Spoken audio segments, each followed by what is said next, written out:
জি, আমি প্রথমেই 1971 সালে যারা দেশ স্বাধীন করার জন্য জীবন দিয়ে গেছে আমি তাদের বিদেহী আত্মার মাগফিরাত কামনা করছি।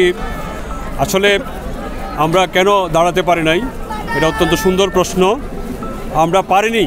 বারবার বিভিন্ন রাজনৈতিক দল জনগণকে মিথ্যা আশ্বাস দিয়ে, মিথ্যা প্রত্যাশা দিয়ে যে হেনতেনভাবে ক্ষমতা অধিষ্ঠিত হয়ে তারা কেউই আসলে জনগণের জন্য চিন্তা করেনি, দেশের জন্য চিন্তা করেনি। তারা নিজেদের ব্যক্তি, দল, পরিবারতন্ত্রের কথাই বেশি চিন্তা করেছে। বাংলাদেশ তাদের কাছেই জিম্মি ছিল। আমি মনে করি গত 5ই আগস্টে স্বৈরাচার বিরোধী আন্দোলনে যে একটা পরিবেশ, স্বৈরাচারকে সরিয়ে আমরা যে একটা সুন্দর পরিবেশ সৃষ্টি করেছি, আগামীর ভবিষ্যৎ, আগামীর বাংলাদেশ হবে অত্যন্ত সুন্দর, অত্যন্ত উজ্জ্বল এবং সম্পূর্ণ গণতান্ত্রিক একটা উন্মুক্ত পরিবেশ, উন্নয়নের পরিবেশ বাংলাদেশে সৃষ্টি হবে। সেই বিষয়টা বর্তমান অন্তর্বর্তীকালীন সরকার মাথায় রেখে কর্মসূচিগুলো গ্রহণ করবেন, এগিয়ে যাবেন। এটা হচ্ছে আমাদের আজকের দিনের বাংলাদেশ ডেমোক্রেটিক মুভমেন্টের প্রত্যাশা। অন্তর্বর্তীকালীন সরকার আছে, এই সরকার সঠিকভাবে সঠিক পথে চলবেন, সঠিক সিদ্ধান্ত নেবেন। কোনো ভুল সিদ্ধান্ত নেবেন বলে আমরা মনে করি না। যদি ওনারা কোনো ভুল করেন তাহলে এদেশের মানুষ তাদেরকে ছাড়বে না। আমরা চাই সকল সংস্কার করে এমন একটি পরিবেশ সৃষ্টি করবে যে গণতন্ত্রের জন্য আমাদেরকে হয়তো আর রক্ত জ্বালাতে হবে না, আমাদের জীবন দিতে হবে না। আগামী দিনে আমাদের হচ্ছে এই প্রত্যাশা বর্তমান সরকারের কাছে, এবং জনগণকে বলবো সতর্ক থাকার জন্য, কেউ যাতে আমাদেরকে আর বিপদে না নিতে পারে, ভুল পথে না নিতে পারে। বাংলাদেশ যেন সঠিক গণতান্ত্রিক পথে চলতে পারে, সেই দিকে জনগণ সজাগ থাকবেন, সক্রিয় থাকবেন, ঐক্যবদ্ধ থাকবেন। এটাই হচ্ছে আজকে বাংলাদেশ ডেমোক্রেটিক মুভমেন্টের।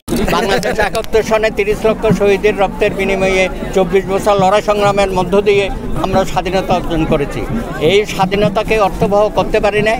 আমরা বৈষম্যহীন একটা সমাজ ব্যবস্থা চেয়েছিলাম, গণতান্ত্রিক এবং মানবিক বাংলাদেশ।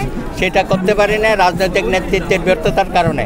90 সনে আবার গণ অভ্যুত্থানের মধ্য দিয়ে আরেকটা সুযোগ আমাদের সামনে আসছিল, 3 জোটের রূপরেখা আমরা দিয়েছিলাম। দুর্ভাগ্য আমাদের রাজনৈতিক দলগুলো সেই 3 জোটের রূপরেখা বাস্তবায়নে গড়িমসি করেছে।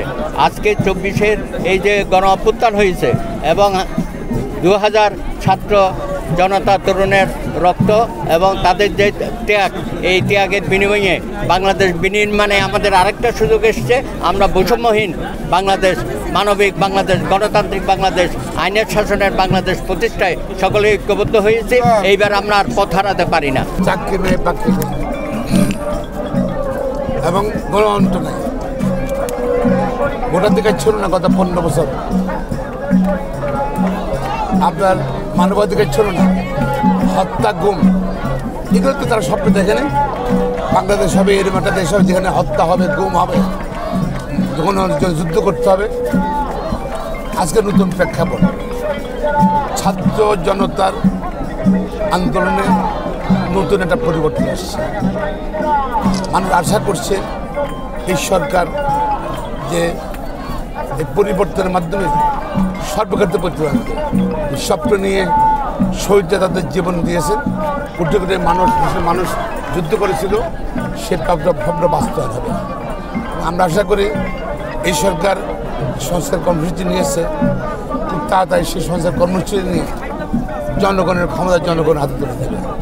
অর্থাৎ নির্বাচিত প্রতিনিধিগণ ক্ষমতা হস্তান্তর করে জবাবদিহিতা সরকার প্রতিষ্ঠা করবে এবং মানুষের যে চাহিদা ছিল, শহীদদের যে চাহিদা ছিল, সেই যে স্বপ্ন ছিল, সেই স্বপ্ন বাস্তবায়ন করবে। এটাই প্রত্যাশা।